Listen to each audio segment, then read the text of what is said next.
Gridlocked, Jamaica's move to independence, British mole among us.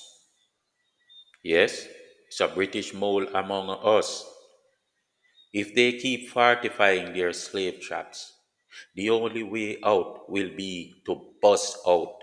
By all means necessary, let's break free Jamaica. Let's do it and end the ongoing struggle for true Jamaican independence. Instead of listening to futile feedbacks from cowardice leaders, tell us about our new constitution now and not about a possible gridlock. We are not slaves, so why must a British man and a British constitution with British laws we do not even know about, for we did not make, bind us to Britain? Oh, no, no, tell me no foolishness, yeah. Don't make Skywalker get ring. You are actually telling us that Britain owns us. Do you realize that's what you all are doing? You Jamaican parliamentarians, you are men, and men have power over making laws. You are lawmakers. Get rid of the outsider and then let us make our own laws. When Britain was making their British laws, did we give them constitutions and molds to impede them? No, we didn't. Hello again, my people. Skywalker here. Today, we delve into a pressing issue that has long shaped the course of our nation, the quest for true independence, and the forces that seem to hold us back. Well, I mean, the forces we allow to hold us back.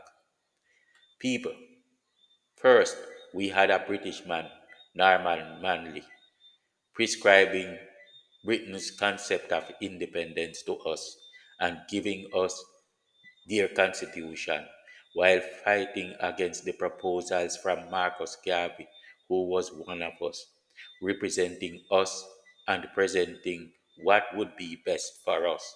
Then Michael Manley, the British son of Norman Manley, came with his British passport and his way of corrupting our peace into tribalism, doing everything he could to wipe out Marcus Garvey's name from the records of history so he could end that kind of resistance in Britain's favor for good. No more Marcus Garvey's. And people, I already told you that it's truth over sentiments. It is truth over sentiments. Mark Golding and his father, in some ways, mirror the original pair of British men. They mirror Michael Manley and his father too. The father, John Golding, came here first as a British man and an orthopedic surgeon, ideal to help with a polio outbreak at a time when Britain was having problems with polio. So he should have been in England. No good workable vaccines were there, and they were suffering from polio, and they're not using guinea pigs over in England for testing. The orthopedic surgeon came to establish himself, and then voila, poliomyelitis appeared in Jamaica with a devastating effect. By the blood of the many that died, Golding managed to test developed vaccines for Britain. Was Golding a British agent that came to Jamaica as a mole to work on behalf of England? Usually, these people are made into heroes like Norman Manley, who gave us the British Constitution after attacking Marcus Garvey with a venom, with great, great venom. At a time when Jamaica and most colonies are eyeing independence, when Britain is losing its power and America is not head and shoulders above its nearest eastern rivals anymore. Britain could do well with enslaved energies that are dependent, so they could benefit from the fruits of the dependent nation, like they did with Jamaica. Jamaica, that gave them the 70 black scientists that invented tempered iron and made Britain the world power it is today. Oh, scrap that. Jamaica that they stole the science of tempered iron from and patented it in the name of a pirate after the factory was created in Jamaica. They came and shipped it off to England. They did that because Jamaica was not independent. So, when people are not independent, each nations benefit, isn't it? England is a leech nation and they don't want Jamaica to really be independent. This is why they count Jamaica as a part of their wealth. They set it up like a superficial way of independence, but you're not really independent and you're still dependent on them. So they get to use your energy. In order to keep us where they want us, they always need to have a leech inside, like Mark Golding, gridlocking the constitutional reform process. And I should have said a mole. They want a mole inside. So Mark Golding is here gridlocking the constitutional reform process with many Jamaicans on both sides involved, but he is the one having problems. Many Jamaicans are involved on both sides. The outsider is the one having problems. Do you see the picture now? There was no problems with the thing before the white man from England got involved. PJ Patterson was happy, Bruce Golding was happy, and everyone on every side was happy. Politics was set aside for we are all Jamaicans, but not Mark Golding. He is the only outsider, but he is the only one who has a problem. And that works in favor of the colonizers. The only solution would be if Mark Golding leaves. So why is he still there? It's an important process to us. And those that have the power to remove him seem so damned afraid. Huh? Mark Golding cannot stay in our parliament if the new constitution starts, and he cannot help us to move away from Britain because he would be guilty of treason against them. Remember, he is from London and he has a British citizenship. British law prohibits British citizens to go against Britain.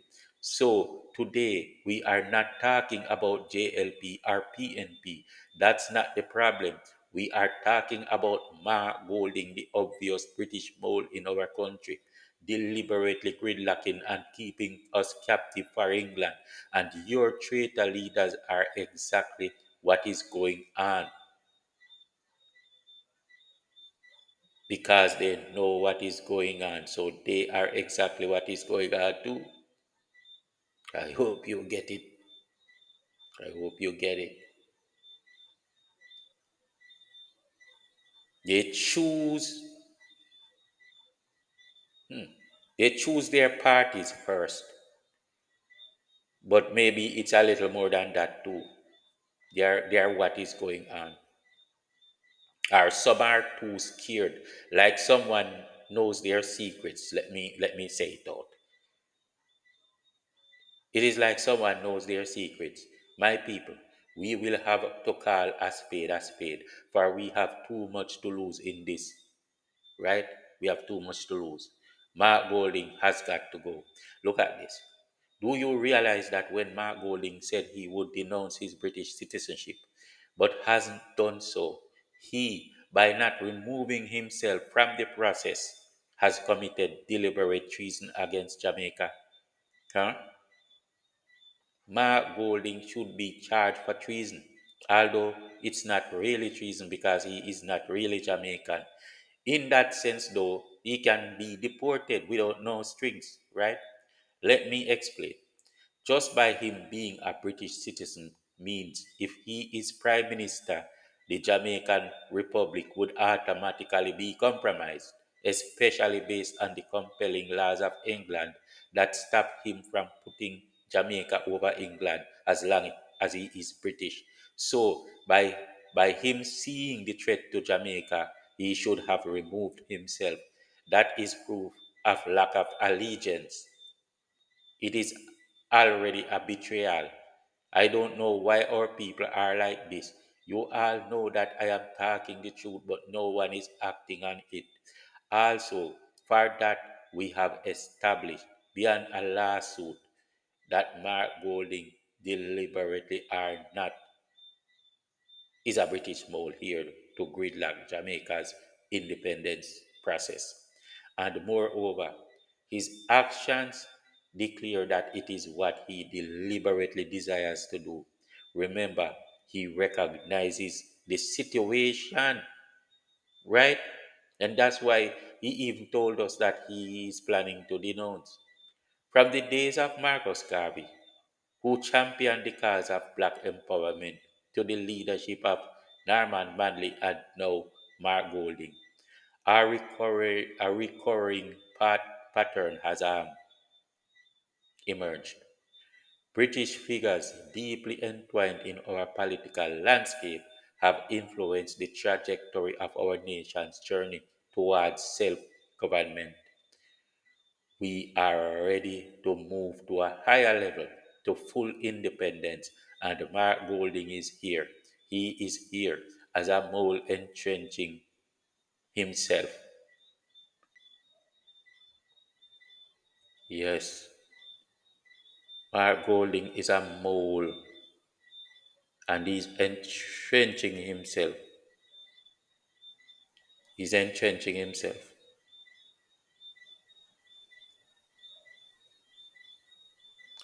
You see, what do I mean?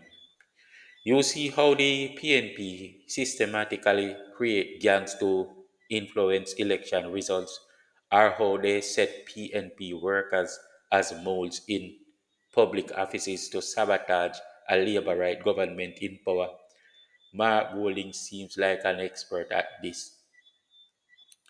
He is doing similar, but on a national scale, like on a international scale, what the PNP does on a national scale.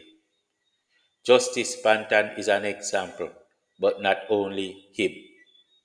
He's an example of how they set mole, establish mole into government offices.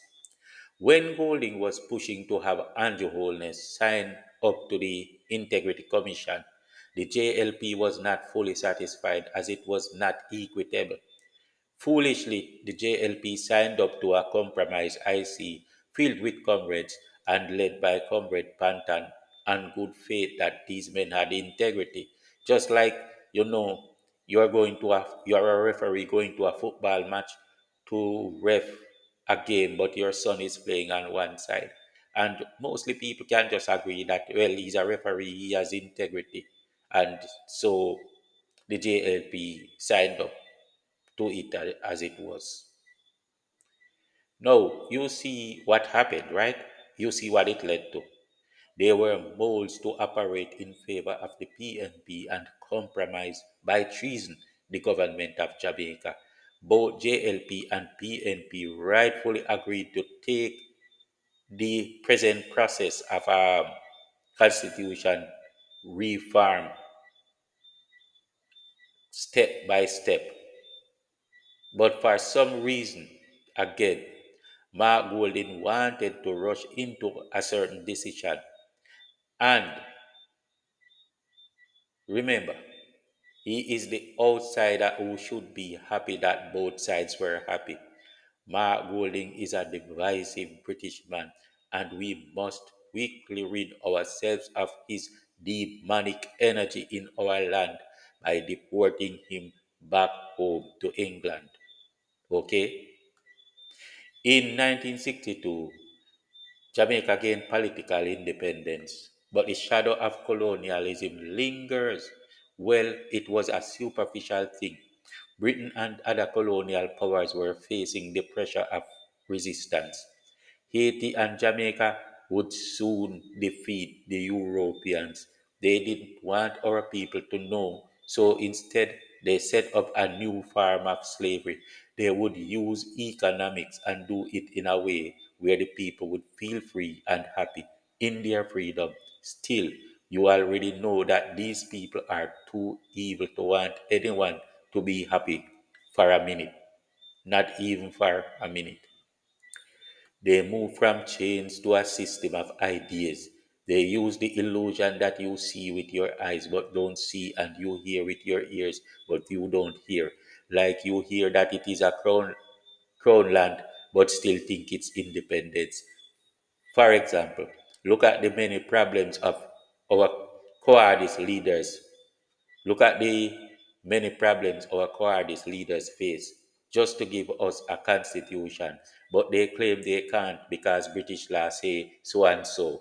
Their minds are stuck to Britain and they think that Britain has to tell them that they are free as they were born and that the bigger law is in the people. Let the people tell them to throw it in the toilet, and the law is no longer binding. So all they have to do is go to the people. The British made them feel like slaves in every possible way, setting up everything that has beauty or greatness in the form of their own image. The people had to accept a brainwashing version of Christianity before this independence was given. The first thing a child would see would be a white image, like a doll, as the symbol of beauty. Then they would pay homage as tributaries in subliminal form, using the form of the olden English language to worship a god in the British image at altars at churches that represent the throne of their gods. And this is what Norman Manley presided over, which would be the colonial power that they serve. So this throne and this God of this throne would be the colonial power that they serve. At the church altar would be the image of a true person of European nobility presented as Jesus to them. Then, when their governor general praise and give thanks to God for the rule over that 144 square miles, he was thinking and thanking, at least he probably wasn't thinking, but he was thanking his gods at the throne of England that owns the people or the land. So he probably wasn't thinking what he was doing, but he was thanking them, maybe unwittingly. Okay? And at the church altar, the image they prayed to was a man from England. Not I don't think he was from England, but he was from some place in Europe, and he was a very pervert and evil man. And that's the picture they have in the churches. They say it's Jesus. All right. And your governor general, when he prays that prayer, he's actually praying to the throne of England that owns the people are the land. Today, the people are gridlocked to make a decision on their own, thinking they are still slaves dependent on England, which is a superficial concept, without knowing that they are free when they decide that they are free. Simply agree to go to the people as the authentic grounds for a new law and make a new law. Simply agree to remove Mark Golding and make it better for PNP and JLP and the country as a whole. So they can just come together, go to the people, make the rule. The only problem at this point in time is Mark Golding. Our constitution, crafted under British influence, continues to impact our governance. We are like a people cast in the wilderness, sitting there, and all we have to do is come together and make laws. The presence of crown lands and the economic dependencies on institutions like the IMF serve as constant reminders. Today, we find ourselves at a crossroads. The desire for true decolonization is stronger than ever. However, the presence of figures like British man Mark Golding, who is not even Jamaican, raises concerns about divided loyalties and potential conflicts of interest. The path to genuine independence requires leaders free from external influences and wavering and unwavering in their commitment to Jamaica's future.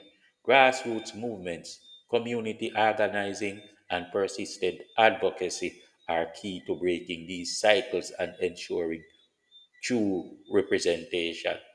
Let's unite in our quest for true independence by staying informed, vigilant, and collectively pushing for change. We can forge a future where Jamaica stands strong and proud, free from the shadows of its colonial past. But we simply have to bust ourselves out where doors are closed because we are free to do so in our own autonomy. As long as it is what the people want, go to the people and show away the British law, then we will be independent. All the talks about complicated binding laws are just proof that that our leaders don't get it. They are not our laws. We have to make laws. Just go to the people. Not every conventional problem can be solved by conventional means, but we have the power to understand the best ways to navigate.